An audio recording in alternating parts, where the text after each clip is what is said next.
Good morning. How are we all today? G'day guys. How good are Sundays? Mate, they go alright. Especially after a big Saturday night. Yeah, mate. We were playing some tunes last night with some other musicians. That was good fun. A lot of good energies running around the room there. That's it. We're having a jam with the lads from Warrior Within, who Taz and Tolly, and then Scotty, their vocalist. Yep. Yeah, we're just having a bit of a jam. We learnt some of their songs, they learnt some of our songs. We played a few covers and had a grand old time. Yeah, it was pretty solid. And one of the songs that we played last night was Kingdom of Fear, which you guys just watched there in the intro. Welcome to another episode of the Raw Truth. This is Raw Truth 18, called Managing Your Kingdom, and it's sort of a continuation from last time about keeping your own shit under control and not so much attacking other people for their shit, and just letting people run their kingdoms and you run your kingdom, and yeah, just sort of being a bit more at peace with other people and their different opinions and things like that. So Yeah, definitely. It's one of those things where, I don't know, maybe some aspects of our life we feel that we have under control that other people don't, or maybe it even appears like we have the ability to help them. But as we spoke about last time, just because someone's doing something different from you doesn't mean they're doing it wrong. Doesn't mean they need help. Doesn't mean they need anything from you. That's right. Maybe they're actually happy with their situation. And sometimes we feel the need to go in like, oh, hang on, you're doing that different from me, and so you could make it better if you did it just like me. But maybe you don't know anything about that situation to know that they actually need to make it better, or that your system is even better. that's right, and I think that's obviously like stems from the ego to sort of say like my way is the best way. Everyone else needs to live their way. Yeah. Live their life like mine. But sort of yesterday, obviously World Mental Health Day was yesterday. I had a bit of a live stream chat on Facebook here, and talking a lot about this sort of stuff, about sort of giving other people advice and giving them answers on their mental health and things like that. And one of the topics that came up yesterday that I think really sort of nailed the point was that like mental health is one of those things where like it's a personal journey, and as much as other people might have been through it and can offer advice and support, like you have your answers to your problems which are different to everyone else's problems. And sure, there might be some overlap, there might be some advice that you can get from other people, but certainly having other, like I'm sure if you've suffered with mental health, you've had people come up to you and be like, oh well, you just need to do this thing, or try doing this, and like this will solve your problem. And sometimes it does and sometimes it doesn't, because at the end of the day your problems require your answers, not other people's answers.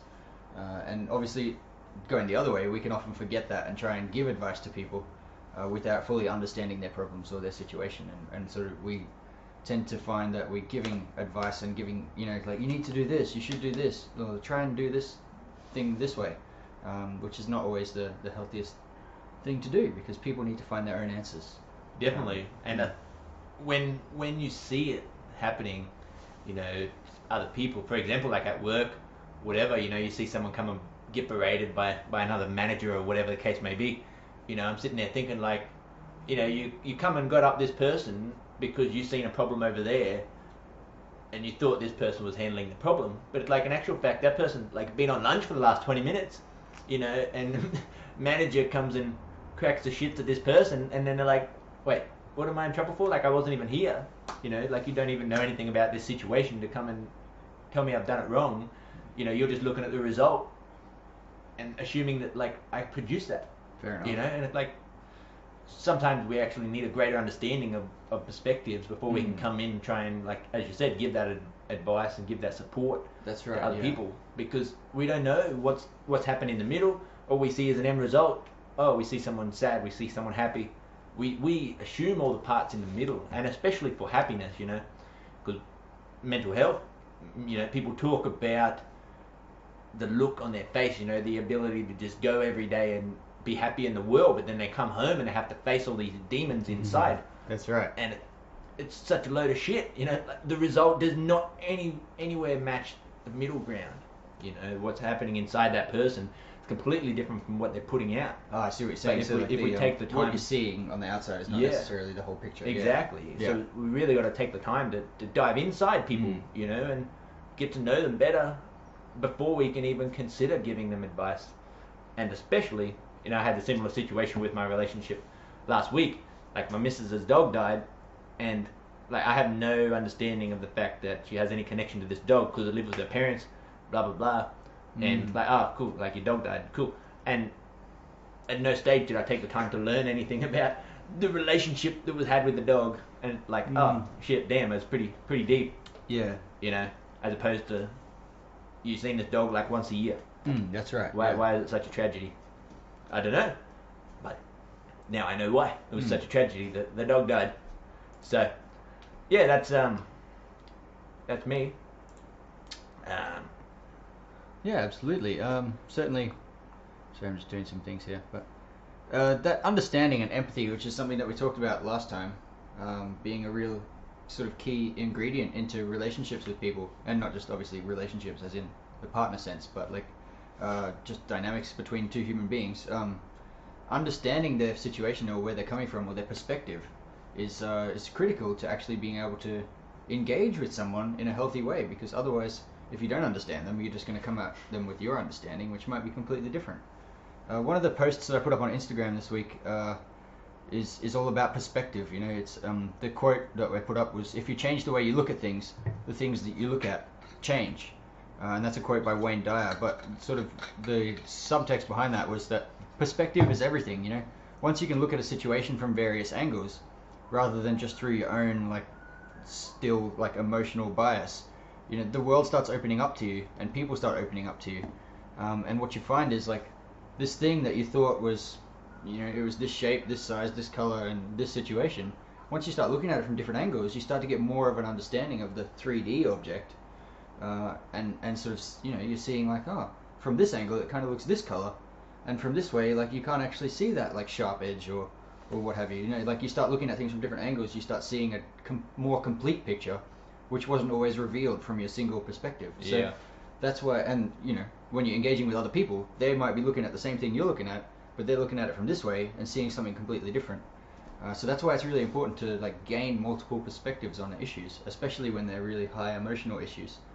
Things like politics, things like mental health, you know, people's understandings of stuff. When the issues are highly emotionally triggering, then it's even more important to get multiple perspectives, because otherwise you can start really hurting and attacking people without realizing it, because you're seeing something from only one direction. Do you have any good examples of that in your life recently?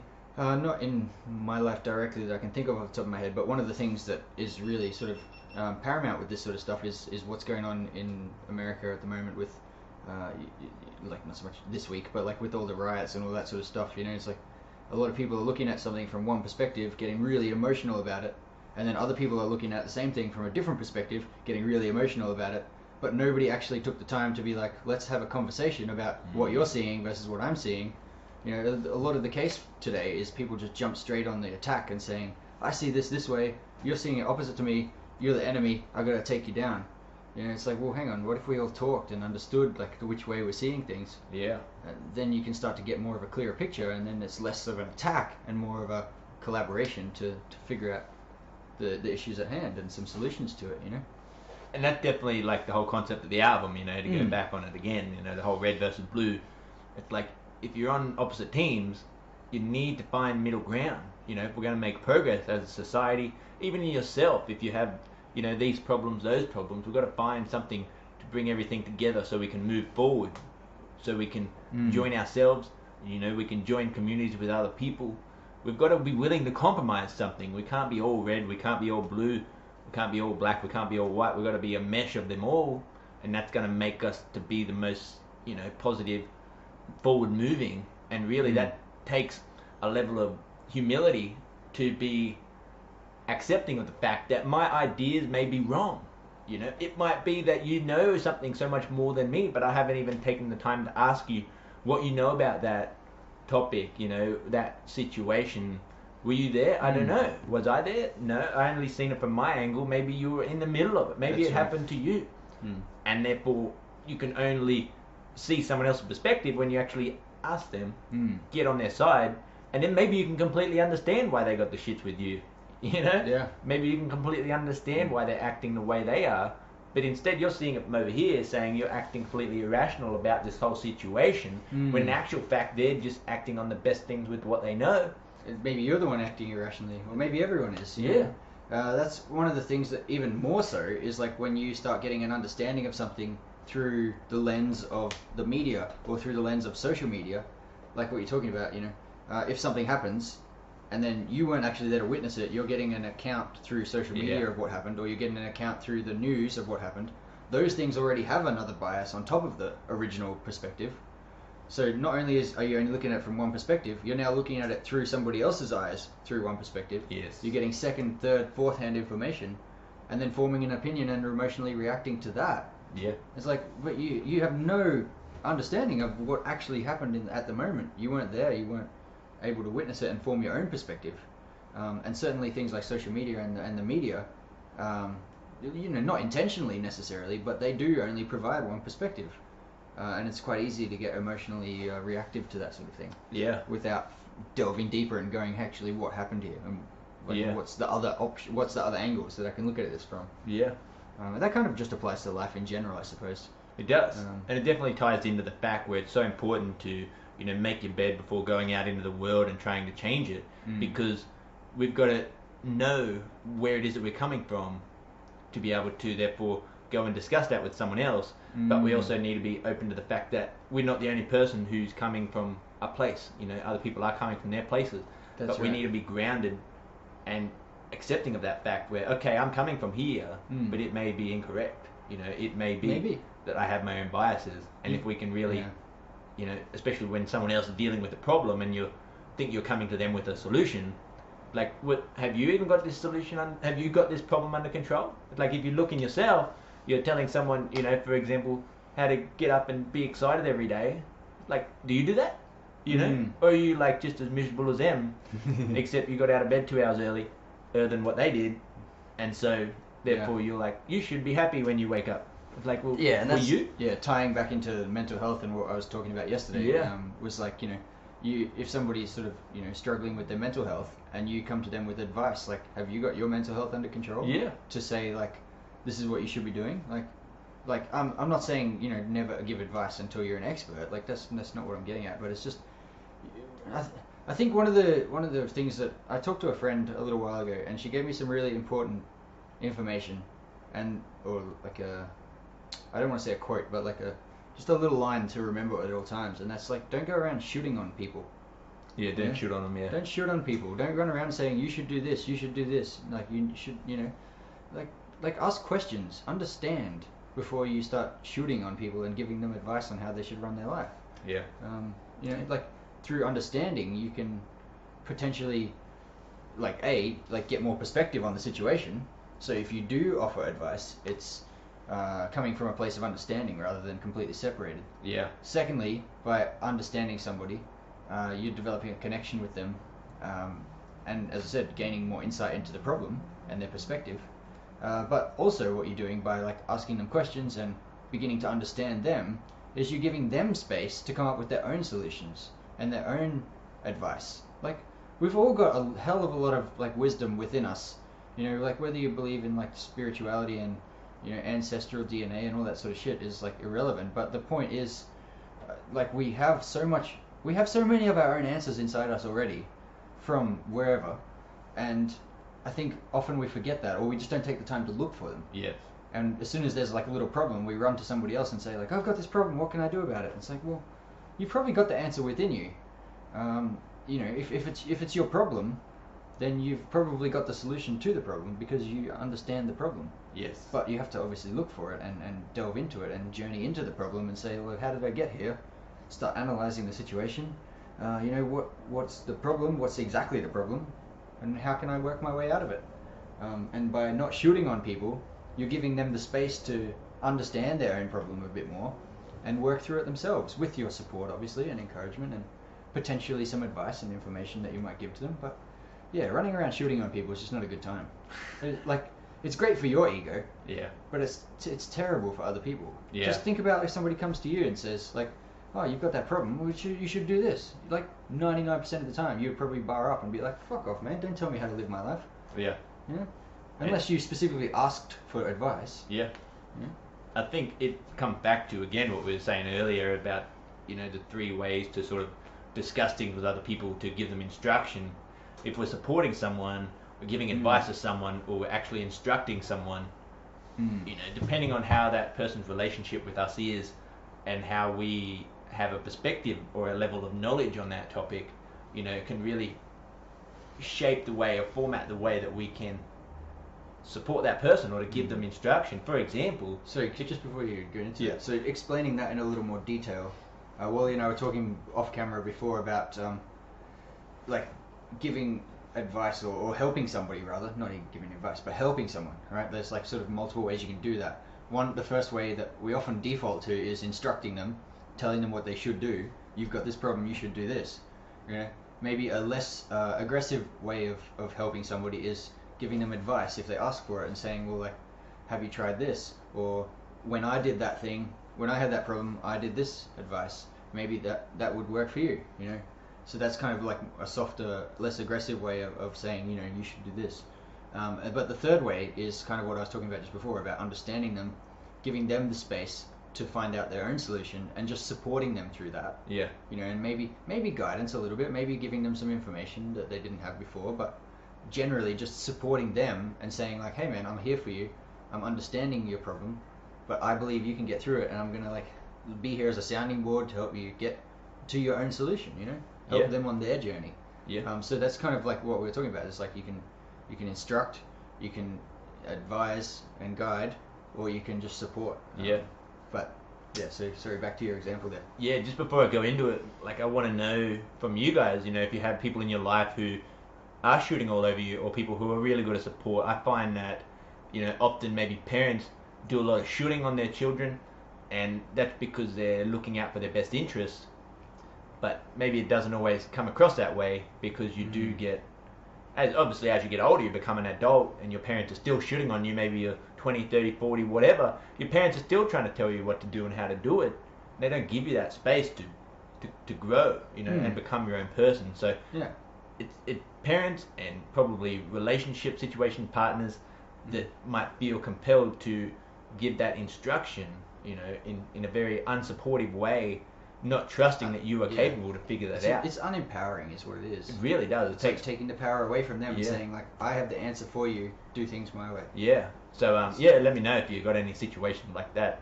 So my thinking is that, you know, support comes from someone who really has maybe no knowledge on the problem that you're facing, but like you said, you know, they are just triggering that thought pattern to come from within, you know. If I'm supporting someone, like, I have no interest in that activity, I have no knowledge in that area, but I'm interested to see, I can ask you questions and just make you think about it. So I think what I really want to do is become like a very supportive person, and that will help to, I don't need to know anything about what it is that you're doing, but I can still support you. That's the thing, you can support somebody without being an expert in their field. Yeah, or just having any knowledge at all. And then obviously going to advice. Okay, maybe if you become a specialist, like you go to a psychologist or a doctor, whatever, to get advice, because these people know a lot about that area, and they goes, you're facing this problem, I can advise that you do this, because that's what works for the 150 other people that I've, you know, had seen this same problem, and this is what's worked for them. And so really, you know, I'm looking outside of my life for people to give me advice on areas that I don't have a lot of knowledge in. Like, okay, how can I get more money? How can I be a healthier person? Go see people with the knowledge and come back and give me advice, you know, to get myself better. I don't go talk to my parents or go talk to my partner or whoever walking down the street.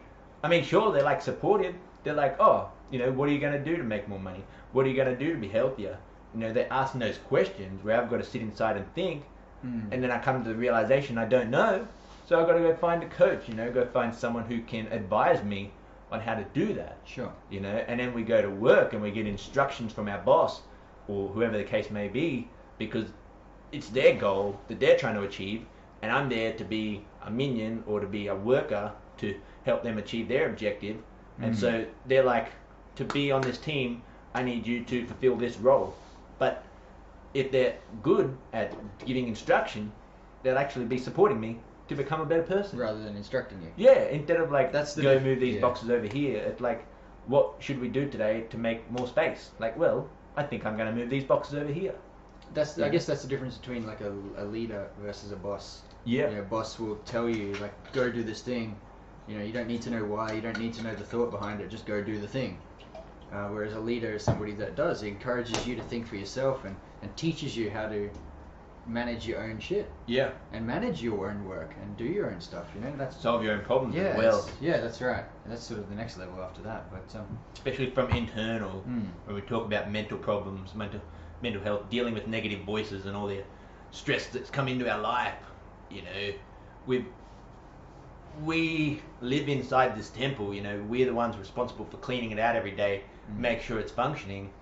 That's right. And so we've got to push away all the demons. You know, we've got to find a way to get them out, and that's can only be up to us. No one can instruct us on how to do that. That's right. You know, and nobody can do it for you. And that's kind of the concept of the Wartooth today, was that you know, that managing your own kingdom. You know, sorting out your own shit before you go and try and tell other people how to run their kingdom.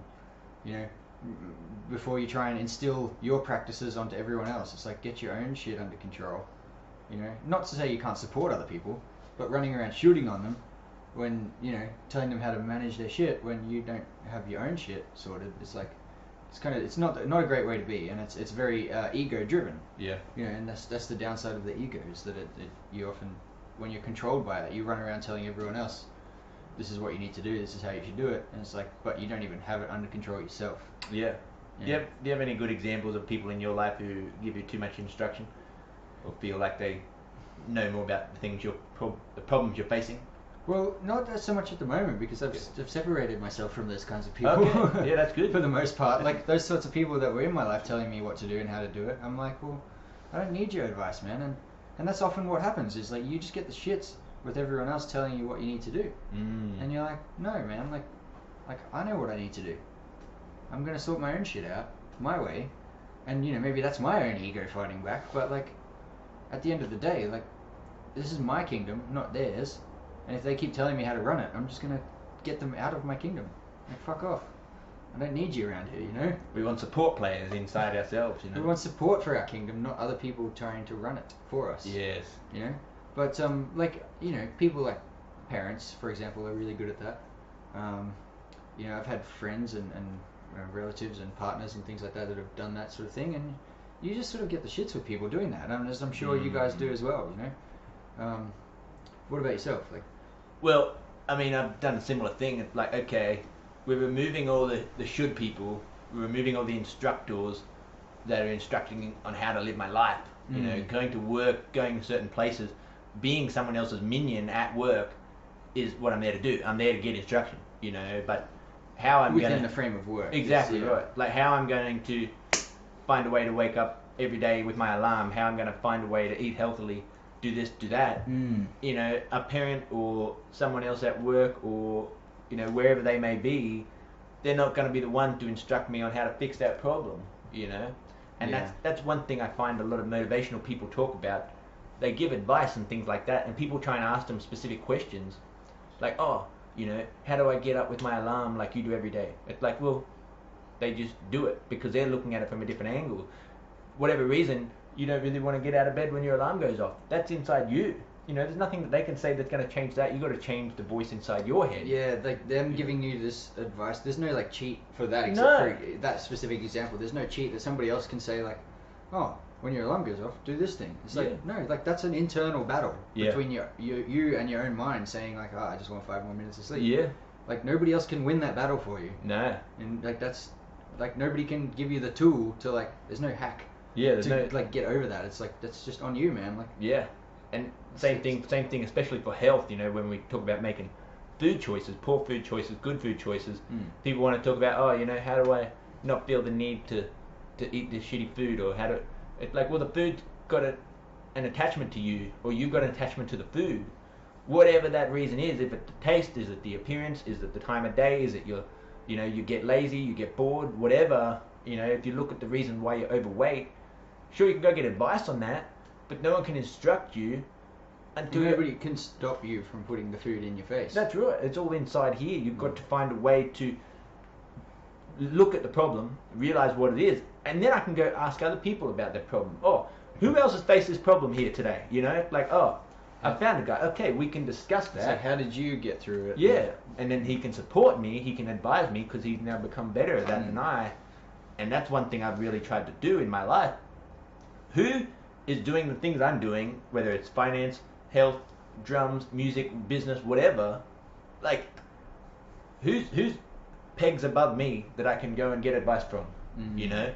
Who's out there that I can shortcut to where you are, because you're just going to tell me the steps to take to get from here to there. Surrounding yourself with people that are further ahead than you are Yeah. in various aspects of your life. Yeah. That takes a lot of humility, and that's terrible for the ego. Yeah. Like, I guess it is. If you have a big ego, you don't want to be surrounded by people that are better than you, because it makes you feel inferior. Yeah. And you get really insecure about that, you know? So you have to sort of quell the ego and say, like, no, I want to be around people that are better than me. Yeah. Because they're going to help me be better. I don't even feel that way. I'm like, I'm inferior. That's fantastic. You know? That's humility, though. There's That's so what I'm much saying, to be you know, taken out of this conversation. It's like, you have the things I want. Like, how do I get that? You know? Where I'm not like, oh, I have less than you.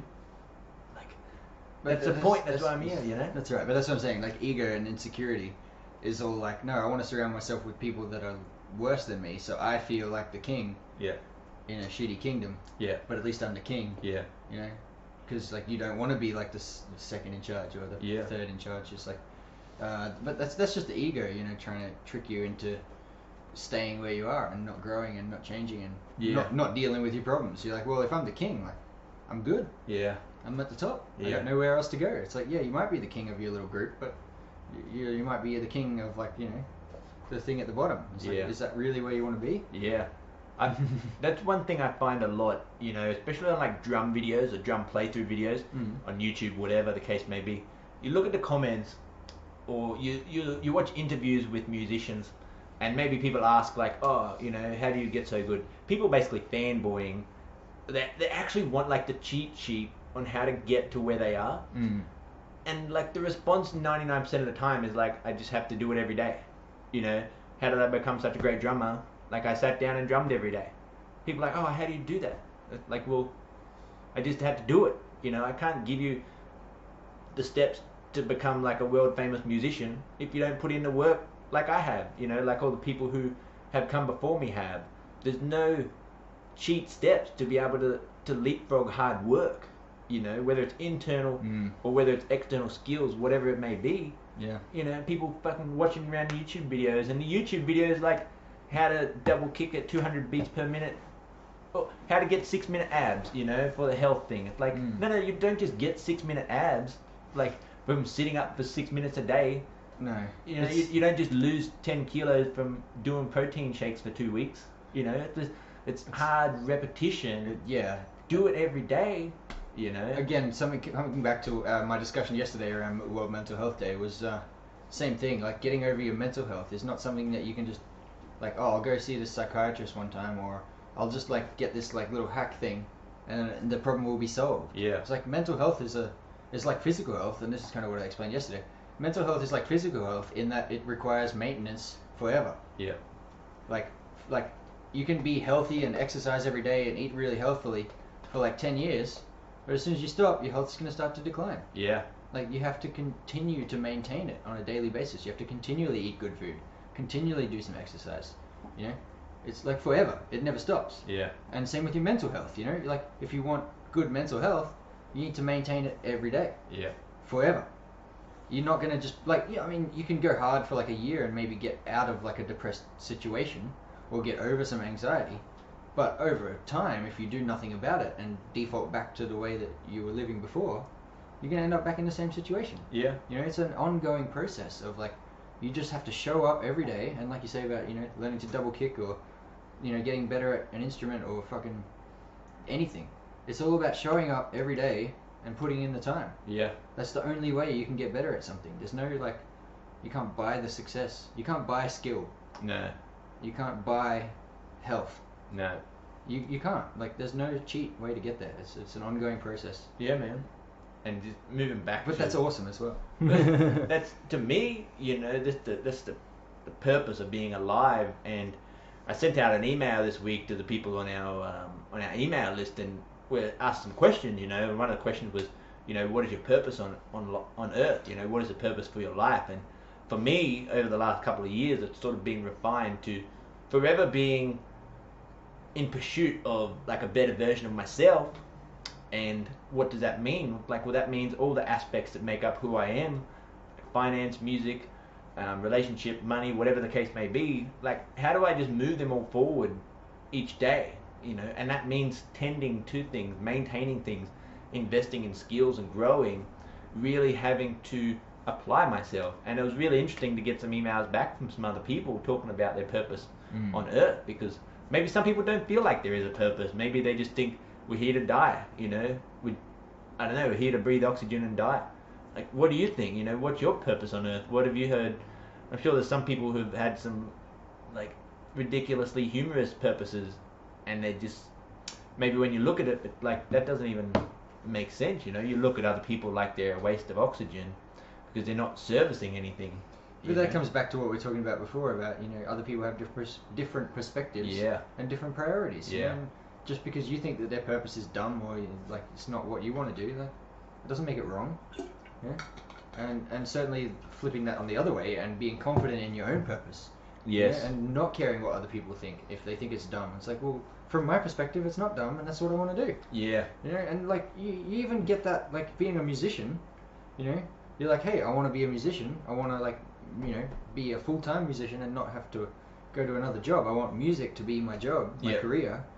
So many people look at you like you're a fucking idiot. Yeah, 90%. Especially when you're talking like we play thrash metal music. Yeah. It's not even like pop music that's going to make us, you know, good money or anything like that. It's like, that's irrelevant. It's what I want to do. Yeah. And I'm confidently staking my claim on the fact that I want to be a musician. Yeah. I am being a musician. Yeah. You know? And if everyone else thinks it's a dumb and it's like not going to buy me a house and security and like it's not a financially great career choice, or, you know, whatever people think, it's like, well, that's their opinion from their perspective. Yeah. I understand that, and I like respect their opinion and their understanding. Yeah. But at the same time, like, this is what I want to do. This is my purpose. And if they don't like it, it doesn't matter, because this is my kingdom. This is my life, and I run it the way I want to run it. Definitely, like, I guess that's a massive thing. Probably a lot of people have experienced growing up, you know, your parents sort of having a predetermined mental pathway of where they want you to go, who they want you to be. And so many people I've spoken to, especially in the metal community, they have the issues with their parents because they haven't turned out to be what their parents wanted them to be. You know, they went to university, they're now 30, 40, 50 years old, they don't have a house, they don't have security, but they're doing what they want to do, you know. And that's one thing I've really enjoyed about the email list and, you know, talking to people on the social media, is that we're able to have those discussions with people.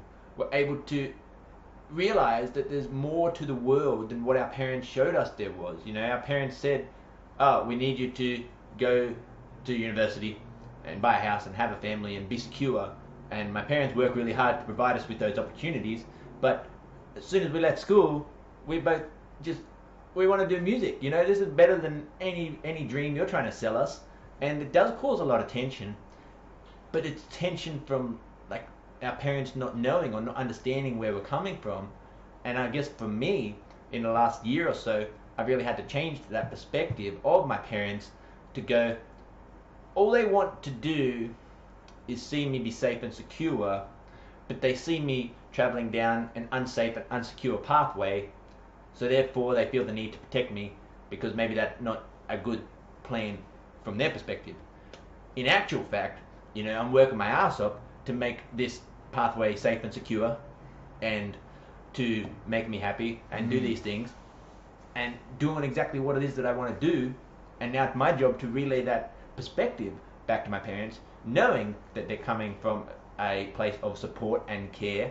And it's really important to maintain a positive relationship with my parents, is to go, look, I can understand you're upset about this decision to, you know, abandon the university degree, this, that, you know, but the reason I'm doing that is because that is my version of safe and secure.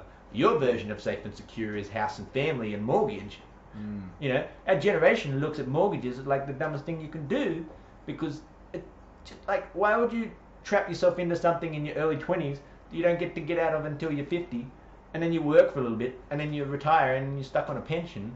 You know, it's what is that sort of life, you know? And in our whole community, in our society at the moment, I guess, you know, younger people are maybe trying to avoid that. They're more about living it up. They're more about enjoying their time. Well, you've got to enjoy your life, man. I think that's how I see it, man. Yeah. You've got to enjoy your life, you know, and not wait till retirement to enjoy your life. Yeah. And at the same time, you've got to be responsible and make some smart choices because you want to be able to survive your life. Yeah. And get through it and have money for later. And, you know, you don't want to get to retirement and just be like, well, fuck, I've got nothing now.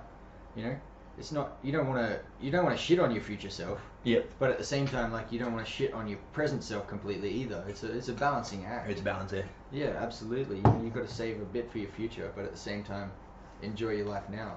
100%. And not completely sacrifice it. Yeah. Are you talking to some people in the comments there? I am. I'm just having a bit of a conversation with Tom here.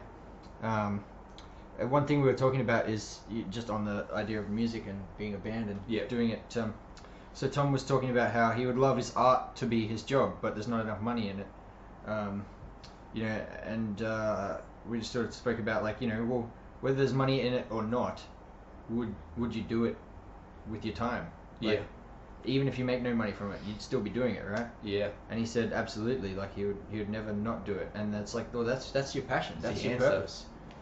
That's your purpose. Is like the thing that you would do whether or not you make money from it. Like, you can't stop doing that just to chase money or security. You may maybe you have to do it a bit less and focus some effort on building that safety, security. But at the same time, like, if you just get rid of your passion because you're chasing money or somebody else's idea of safety and what you're talking about before, you know, then you're doing a disservice to yourself by getting rid of your passion. Yes. And your purpose, you know. And that's giving up your own dreams. Is that one thing that so many of us musicians face, you know, when they get to the 30s, you know, there's so many bands out there who are just taking their foot off the gas because they've decided to pursue other aspects of life.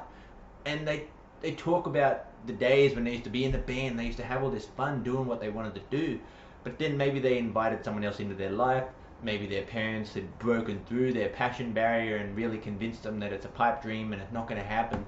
But, you know, like, I want to hear more from Tom about that situation, because we're trying to do the same thing. It's like we're trying to be a musician more than we want job security. We want to be a musician more than we want financial security. We want to do all these different things less than what we want to be the musician. That's the number one thing. That's the purpose. That's the purpose. Because when we die, all the assets, whatever it is, left behind, and maybe so many professional musicians talk about that struggle, you know, living on people's couches, having no money, eating shit food, blah, blah, blah, because they're willing to trade all that shit off for the music. Because their purpose, they're chasing their purpose, their passion, you know. And again, this week, like, obviously Eddie Van Halen passed away, and I sort of put up a post the other day about it, and I spoke about it again yesterday in my live stream. But one thing that, like, was so fantastic about Eddie was that, like, he lived and breathed his purpose, which was music. He loved music. He loved music gear, dicking around with hardware. And, you know, like, he obviously innovated a lot of, like, musical technology, and he innovated a lot of guitar technique and playing style and all of those things. But that's because that was his passion. That was his purpose. Is like, he wants to be all about music and music gear. Yep. You know, and he just did it. And he was such a happy dude. Like, obviously I don't know him personally, but like, you never saw that guy upset about anything. You know, he was always he was living his dream. You know, and I don't think that was necessarily he was living his dream as in he's making millions of dollars. Like, he would have done it whether he was making $1 million or $1. Yeah. Like, it's who he is, and it's who he wanted to be, and he was chasing that, and he was being passionate. Yep. He was chasing his purpose in life, you know, and that's one thing that I always saw and respected about the guy, and that's what drew me to him a lot, was that passion. Really controlling his the kingdom. He's doing what he wants to do. Yeah. And it worked out, and obviously, you know, he made millions of dollars from it and everything else, and toured the world and became successful. But as I said, like, I would be willing to bet that he would have done it anyway. Yeah. Still, like, at the age of 65, he would have still been dicking around with music hardware and playing guitar and writing songs, whether or not anybody else cared. Yes. You know? And that's the biggest thing especially in Australia here, we have, like, a predetermined way of life. You know, we're born up into a culture that has certain expectations of people, and every culture's like this, you know. I was going to say, yeah. Maybe go to Asia, you know, the goal is to become a successful person. You know, everyone gets behind the family to work someone up to be a successful person. You know, whether Europe's the same, America's the same, I don't really understand those. But the purpose of you has got to come from within. You know, we can't let other people firstly put their dreams on us and expect them to live their dreams through us, but also not let them choose our dreams for us either. Yeah, you know, and not it's sacrifice yourself completely for other people's expectations, man. And that's what I'm really interested to hear from Shinbone there. Like, being a parent, he's talking about parents not sort of putting that on children. Like, do you find that's difficult to do? Because I can imagine a parent so caring and they want to see their child succeed, and they think they have the optimal pathway for life, you know, for their child, and so therefore they will naturally tell their child how to get to the things they think their child wants, but not actually knowing what it is that their child wants, because the child doesn't even know what they want. But how can we as a parent, that's obviously got to be a very difficult battle, to be supportive but not, you know, forceful, like we in were that talking about way. before, supportive, not instructional, and saying you need to do this with your life. It's like, what do you want to do with your life? Let me help you go down that path as much as I can, and or at least support you in that path. And you can definitely imagine a child, you know, you'd think maybe back when you were 17, 18, 20, 25 maybe even, like what was your plan for life? You know, you probably might not even have one, and Still figuring it out. that's okay, you know, but maybe as a parent you feel the need to give your child a head start or some sort of boost and be like, okay, once you finish school, like, what can you do to get your life started? You need to get your life started right now. You need to start preparing for your future, etc., etc. But the child feels the need to just go and do what they want to do in the moment, you know. And we all went through that stage. When you leave school, you get the car, you get the freedom to go and do what it is you want. You go eat the shit food, you go hang out late, you go drive, and you do whatever you do. And you're not thinking about the future, you know. You're living in the moment because you've been stuck in school for the last 12 years, 13 years, and now you've got all this freedom, and you're like, let's live it up. But then that does wear away, you know. We see it with everyone. Maybe it takes mid to late 20s or whatever you. Yeah. Maybe early 30s, and you're just like, oh shit, like I'm too much living in the moment. And it's Not counterbalance. enough planning for the future. Yeah. And what happens a lot of the time is people go the complete opposite way and then give up living in the moment during their 30s. Yeah. And only plan for the future. Yeah. And then they get to 40 and are miserable because they're like, well, fuck, I've not lived in the moment for the last 10 years. All I've done is think about my future. Yeah. And then you get to like that age where you're having a midlife crisis because you're like, well, all I've done is plan for the future now. Yeah. I used to live in the moment. Yeah. Neither of those strategies were successful. What the fuck do I do? And Here comes the motorbikes, and you know, then then you start living in the moment again. Yeah, yeah. It's like, and your kids are like, what the hell's going on with our parents? You know, it's going crazy. They're just doing all these sporadic things, but it gives us excitement because we're driven by that purpose, you know, and really finding that inside ourselves. Yeah, you know, yeah. we've got to keep on top of that. We've got to keep that real. That's it, you know. And Shinbone's commented back here, so he thinks every parent generally wants their children to do well and succeed. Well, I think that's, you know, across the board, that's very much true. But he said it's also important to foster an environment where they can follow, embrace, and immerse themselves in their passions. So just on that, like, you know, you say every parent wants their child to do well and succeed. It's like, well, what exactly does that mean for your child? Like, what is success? Is it them being happy doing the thing they want to do, or is it your idea of success for them? You know, and I guess that's where often the conflict arises between parents and child. It's like the parent says, we want you to be successful, but what they mean is, we want you to be successful doing this thing that we thought you would want to do. Yeah. And the child's like, I don't want to do that. I want to do this other thing, which would make me successful in my own right. And the parent's like, but that won't be our definition of success for you. And then so obviously that's where the conflict arises. So like Shinbone said, you know, it's important to foster an environment where they can follow and embrace and immerse themselves in their passions. And obviously that's got to be quite tricky, I would imagine. Well, to like let go of your own control over their kingdom. Yeah, and to loop that back around at the start, it's like, well, maybe you're trying to support your child to follow their passion, but it's like, are you even following your passions? Or are you know, sometimes living vicariously through your child? But maybe so many parents or maybe so many people see that whole of like, oh, I made that mistake. You know, I gave up my passion and now I regret that. So it's so important that I teach my child to do their passion, you know? And it's like, well, is that a good thing, or can we also apply that to ourselves now? Oh, both. Yeah. Shit, I've realized that I spent too much time away from my passion, and so I'm going to show my child that it's important to balance passion and future, you know?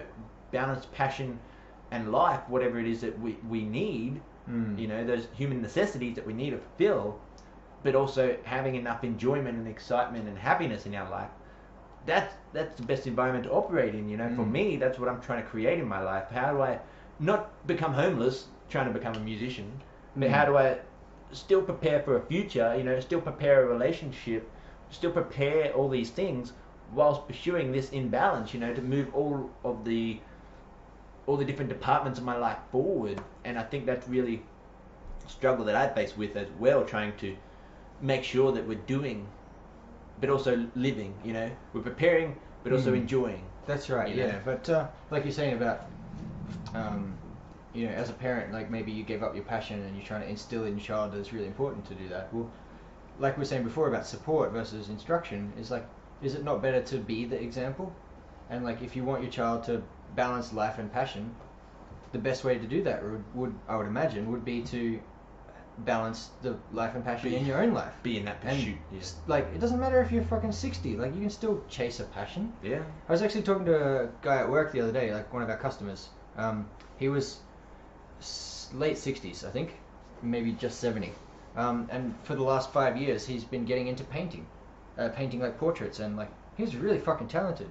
And like they were all through his house, and he had like a little art shed out the back. And I was just talking to him about like, oh, like who did all these paintings? And he's like, oh yeah, I did. And I'm like, they're like really good. Like, have you been doing this long? And he said, no, I've only been doing it the last 5 years since I retired. I started painting. Yeah, right. And I was like, okay, what's up with that? And he's like, well, I always wanted to paint since I was a little kid, but I never made time for it. Damn. Just worked my whole life. I got to retirement, and then I decided to take up painting, and I absolutely love it. And I was like, yeah, okay, like that's really awesome. Like, it's never too late to start something. Yeah. You know, it's never too late to start chasing your passion. And I asked him, like, you know, well, is it something that you wanted to do? Like, if you had your time again, would you start it earlier? You know, and he said, absolutely. Like, I would have tried to incorporate it more into my life, throughout my life. You know, not to the point where it dominates him, because he was quite a successful business person, which has helped him set up his wealthy lifestyle and everything. But in saying that, he said, like, I would have at least made some time for it and not put it off till retirement. Yes. And I think that is a generational thing, you know? Yeah. The older generations, like, they lived their life building up for retirement so they could enjoy themselves when they retire. Whereas our generation is like, why the fuck are we going to wait till we're 65 to enjoy our life? Yeah. You know? Like, we want to enjoy it now. Yeah. At the same time, you know, like, I mean, we're the generation that wants everything. Yeah. We want to have the cake now and eat it too. Yeah. And also have some left over for later. Yeah. You know, but I think maybe that's a bit unrealistic, but at the same time, it's not unrealistic to be able to balance the two. Yes. You know, have half the cake now, half of it later. Yeah. Not save the whole thing for later and not eat the whole thing now, you know? Yeah. It's tricky, and obviously, you know, we're talking conceptually here and not practically, but yeah, it is one of those things, man. Like, this guy, he was so good at art, and he'd been doing it basically full time since he retired, painting every day and just absolutely loving it. But he said, like, I'm trying to do it so much now because I never did it throughout my life. Making up for that lost time. So I guess what I'm getting at there is, like, the message I was trying to get across was, like, it doesn't matter how old you are, you can start chasing your passion now. Mm-hmm. You know, because in 5 years' time, you'll be 5 years down the track of your passion, or you'll still be where you are right now, having not done any of it. That's, at the end of the day, 5 years is going to pass. You're going to get 5 years older and either not have touched it for another 5 years, or be slightly more into it than you are now. 100%. Yeah, it's good, very, very good points there, Shinbone. You know, you brought up a lot of good discussion points there. And, you know, thanks to everyone who's tuned in today. Obviously, Tom and Shinbone there with all the comments. It's great to have them on board. Geez, we could sit here all day and talk with these blokes by the looks of things. Yeah, fuck yeah. I'm going to do that. Yeah, mate. Talking to Shinbone and Tom. That's awesome, bud. Yeah. But, you know, obviously, we've been working on some videos lately. You know, we've had a lot of people submit for our Why to Die video. Obviously, today talking about managing your kingdom, you know, being supportive. Holy shit, it's been an hour already. Yeah, man. You know. Fuck. So being supportive, you know, not being an instructional asshole, feeling the need to put your opinion out there. Obviously, the song Why to Die is all about that negative use of social media, with people feeling the need to go out there and berate people, instruct people, criticize people. You know, it's very detrimental to the society and to individuals in general. The fact that we have this media platform that people are allowed to go and do that on. But on the complete opposite end of that spectrum, You know, we have a fantastic platform to build a network and to support people and to build people up the same way that we can tear them down. And so that's, you know, that's the key of the song Wired to Die, and that's sort of how we're linking this into the video that we're working on at the moment, which is the Wired to Die fan play along video. Yeah. You know, that's coming along really nicely. So yeah, I've got a full draft ready to go, so we're just awesome. analysing that at the moment. Really appreciate everyone who's put the time in there to record some wicked videos. You know, obviously put a lot of time in to learn the song. It's a long one, you know, it's quite tricky. It's got a lot of sections, but you know, we're really excited to share that video and that discussion with you next time. Yeah. On the social media and making sure that we can use that to support us as well. Well, that's right. I guess that's what we're talking about. You know, like it's easy to attack social media and say social media is a terrible thing because it allows people to express their egos and tear each other down and have their opinions. But at the end of the day, is that the tool or is that the people? Yeah. You know, social media is just a platform. It's the people that are being egomaniacs and tearing other people down and things like that. And at the end of the day, everything comes down to the individual. Yep. Any system is corruptible by corrupt people. You know, any tool is being able, like a hammer is great for building a house, but it's also great for beating someone's head in if the person uses it that way. Yeah. You know, but it's not the hammer's fault. It's the person that's using the hammer. Yes. And it's the same with social media, you know, and Yeah. I guess that's what we're talking about today, you know. So, managing your own kingdom rather than going and telling everyone else how they should run theirs, you know. But at the same time, managing your own kingdom and not letting other people come in and manage yours. Yeah. You know, it's a balance. You've got to set up good boundaries and be solid with them, and at the same time, don't go and cross other people's boundaries and attack them. 100%, man. Manage your own kingdom. And that's the raw truth. That is the raw truth. And obviously there's a lot of other things going on. Like we said, you know, we're in the process of making that band playthrough video Wired to Die. Like I said, appreciate everyone who's put their effort in for that. We're also still working on the vinyls at the moment. Since the last raw truth, we did tick over the required minimum quantity of people so we can go get those vinyls printed. Fucking keen for that. So tell them a little about that process, So mate. yeah, so the vinyls, we've got, I think we needed 75 interested names and we're over 90 now. So yeah, thanks to everyone that's put in an expression of interest to get Program Dichotomy on vinyl. Yeah. The printing process does take a little while. I think it's up to a couple of months. So we're basically, now that we've reached our target of interest, we are going to start organising the printing of the vinyls and things like that. But we're not hopeful that they'll be ready by Christmas. So we might have them early next year for you guys. Yeah. Just because it does take a lot of time in the production. Yeah. To get them ready. So if you haven't put your name down there, I've just posted the link in the bottom of the video here in the comments section. Go sign up for that. You know, we really love the support that you guys give us. Absolutely. The vinyls, obviously, it's collectors, you know, sort of product. You know, everyone wants that big vinyl, the big artwork. It's going to be really, really awesome to have. And so if you want to get your hands on one, make sure you put the name down. No money taken at this stage. You know, we're purely just getting an expression of interest to see that people actually want these things, and we can. That's right. We can obviously get a cheaper price for you guys. You know, with more people put their name down. You know, we can buy more, and get everyone a better price. So that's a benefit as well. That's right. So Yeah. just jump So over there. The more names we get, the better. Yeah, just jump over there, put your name down. We'll let you know when they're ready for sale. Absolutely. We've also got the CDs as well, still going out the door nicely. Program We've Dichotomy. ticked over 300 in the last couple of months since the last Raw Truth episode as well, because thanks to a music store in Japan who bought 25 copies. He's a legend, that guy. Impressive. So yeah, I had to ship up my little box of 25 CDs, send that one over to Japan. So Hell yeah. when you're ever in Japan, go have a look at some music stores. Maybe you're able to find the Japanese version of the Program Dichotomy CD. That's it, yeah. But, you know, again, thanks to everyone who's been part of that first batch of 300 CD sales. We really appreciate your support, you know, from Absolutely. the pre-sales and obviously everything since the launch. It's been Quite a good journey, hasn't it? 6 months and 2 days Yeah, right. since we launched Program Dichotomy. Yeah. And the response has been unreal. You know, we've had, I think we're over nearly 20,000 streams on Spotify. Damn. Obviously, we've had a few thousand views on our music videos, and yeah, over 300 CD sales. So we really appreciate everyone's support getting around the album. Loads of positive reviews. Yeah. I don't think I've seen any negative reviews on it. You know, everyone's really loving it, and like I know you guys are, because you're still supporting us and you're still joining in. So Yeah. if you haven't got a CD, like everyone's saying, it's fucking great, and like without pumping ourselves up too much, a lot of people have said it's up there for album of the year contention in the thrash metal, realm. So that's a fucking big rap. Like, Yeah. we're stoked. We're stoked to be even included in discussions like that with album of the year after like Testament and Havoc and Warbringer and all the other fucking epic albums that have come out this year. So yeah. Just on that too, like I'm really interested to see. Let me know in the comments. What's your favorite song? We've had a very diverse range of people letting us know what song's their favorite. From I think every song has been on somebody's Wired list. at the start to Darkness at the end, Sabotage in the middle. Ranging the whole way across the album, which for us is really rewarding because it shows that every song is like equally good in quality and in listenability and enjoyment. That everyone is listening to all of them and going, shit, song number 7, song number 9, song number 2, they're all fantastic. It's an album of no filler, and we put as much effort into each song as we thought was necessary to make it an epic song. There's no songs on there that we just sort of chucked in to fill some space. No.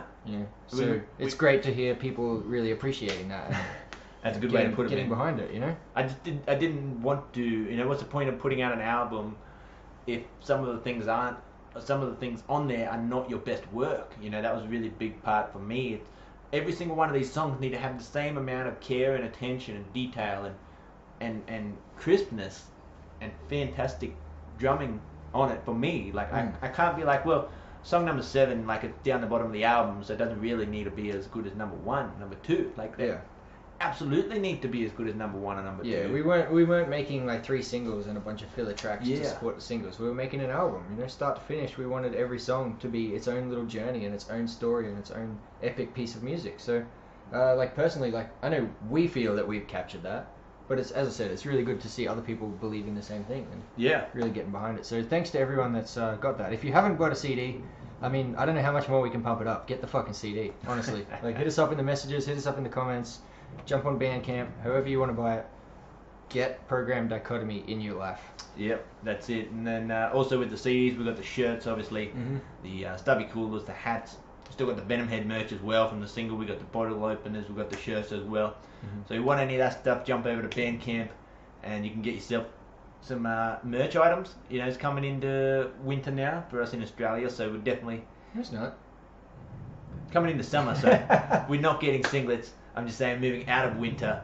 Good thing we didn't do beanies. You talk to a lot of American people on the chat, so I can understand your compassion. Oh, we're getting into winter season now. It's like, no. There's a reason we didn't print the beanies and the jumpers. We're going into That's summer, right, bro. we're going into summer. Yeah. Maybe we'll have to cut some off and we can make some singlets for the... Cut some sleeves off, you reckon? Hot Aussie summers. Mate, I'd be down for that. Have you seen anyone with that? What? Well, I haven't even seen any Program Dichotomy shirts because we haven't played in any shows since we launched it, Yeah, I've seen a couple floating around at some gigs and things like that. But yeah. A lot of people are sending us photos of them with our merch. Yeah. And we really encourage that. Yeah, Warhead Wednesday. Warhead Wednesday, every Wednesday on Facebook and Instagram. We put up your photos and videos of, Wartooth merch, you jamming out to one of our songs, just, anything Warhead related, that which is you guys.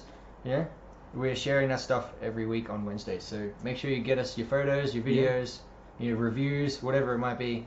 Send it on in. We'll share it on Facebook and Instagram. And That's what it's about. It's about a community. We're all here for the same thing. This music. That's right. And it's as much as important that you're enjoying it as much as we're enjoying it. So it's good to get people's feedback. Absolutely. See that people are proud of the fact they're wearing this shirt or they got this hat or whatever the case may be. And it's just really good for everyone to get around and support that. At the end of the day, you guys are spreading the music as much as what we are by going and telling your friends, by going and sharing it with the people you hang out with. And it's just helping the word get bigger and bigger. Well, we can only do so much with the two of us, Yeah. We can only spread the word so far. Yep. And it's really up to you guys to sort of take the ball and share it around for us. Yeah. Let other people know. Let somebody know about the album, the merch, the CD, a fucking song, a video. Share a music video and say, something that you guys enjoy, obviously. And, don't do it for us. But, it does help. Everything you guys can offer in your support really does help us get our name out there. Build up the Wartooth brand, which will then allow us to make more music and more epic merch and play more gigs, and then we can give back to you guys even more. So so we really appreciate all the support you guys have given us over the last 6 months? Well, 6 months and 2 days. 6 months and 2 days. That's right. And all the support in the past as well. It's really good. We've got some keen fans buying all the merch when it comes out. We really appreciate that. So We'll leave you with it then, eh? No worries, guys. We'll have a Ripper Sunday, and we'll continue to chat in the comments on Facebook, Instagram, YouTube, All the places. All the places, and the email list. So, I can stay thrash, and keep managing your own kingdom, guys. That's it. Enjoy the rest of your day. See ya. See you next time.